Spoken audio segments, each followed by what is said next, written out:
Genèse 3. Le serpent était le plus astucieux de tous les animaux des champs que l'Éternel Dieu avait fait. Il demanda à la femme, « Vraiment, Dieu vous a dit, vous n'avez pas le droit de manger du fruit de tous les arbres du jardin ?» La femme répondit au serpent, « Nous mangeons des fruits des arbres du jardin, mais celui qui est au milieu du jardin, Dieu a dit de ne pas manger de son fruit et de ne pas y toucher, sinon nous mourrons. » Alors le serpent dit à la femme, « Mais pas du tout. Vous ne mourrez pas. Seulement Dieu sait bien que le jour où vous en mangerez, vos yeux s'ouvriront et vous serez comme Dieu, décidant vous-même ce qui est bien ou mal. » Alors la femme vit que le fruit de l'arbre était bon à manger, agréable aux yeux, et qu'il était précieux pour ouvrir l'intelligence. Elle prit donc de son fruit et en mangea. Elle en donna aussi à son mari qui était avec elle, et il en mangea. Alors les yeux de tous deux s'ouvrirent, et ils se rendirent compte qu'ils étaient nus. Ils se firent donc des pagnes en cousant ensemble des feuilles de figuier. Au moment de la brise du soir, ils entendirent la voix de l'Éternel Dieu parcourant le jardin. Alors l'homme et sa femme se cachèrent de l'Éternel Dieu parmi les arbres du jardin.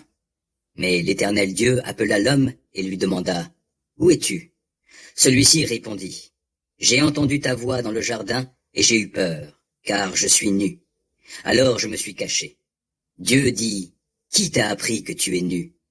Aurais-tu mangé du fruit de l'arbre dont je t'avais défendu de manger ?» Adam répondit, « La femme que tu as placée auprès de moi, c'est elle qui m'en a donné, et j'en ai mangé. » L'Éternel Dieu dit à la femme, « Pourquoi as-tu fait cela ?»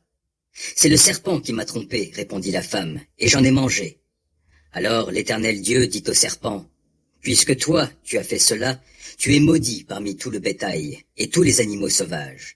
Tu te traîneras sur le ventre, tu mangeras de la poussière tout au long de ta vie. Je susciterai de l'hostilité entre toi et la femme, entre ta descendance et sa descendance. Celle-ci t'écrasera la tête et tu lui mordras le talon. » Dieu dit à la femme, « Je rendrai tes grossesses très pénibles, et c'est dans la souffrance que tu mettras au monde tes enfants.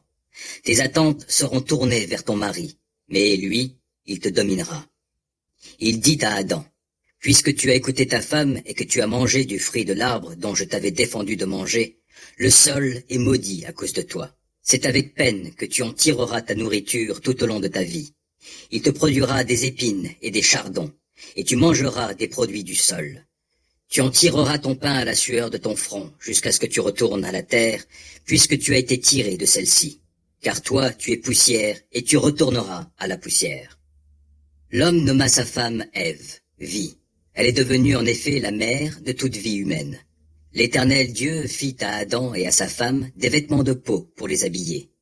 Puis il dit, « Voici que l'homme est devenu comme l'un de nous pour décider du bien et du mal. Maintenant, il ne faudrait pas qu'il tende la main pour cueillir aussi du fruit de l'arbre de la vie, qu'il en mange et qu'il vive éternellement. » Alors l'Éternel Dieu le chassa du jardin d'Éden, pour qu'il travaille le sol d'où il avait été tiré. Après avoir chassé l'homme, il posta des chérubins à l'est du jardin d'Éden, avec une épée flamboyante, tournoyant en tous sens pour barrer l'accès de l'arbre de la vie.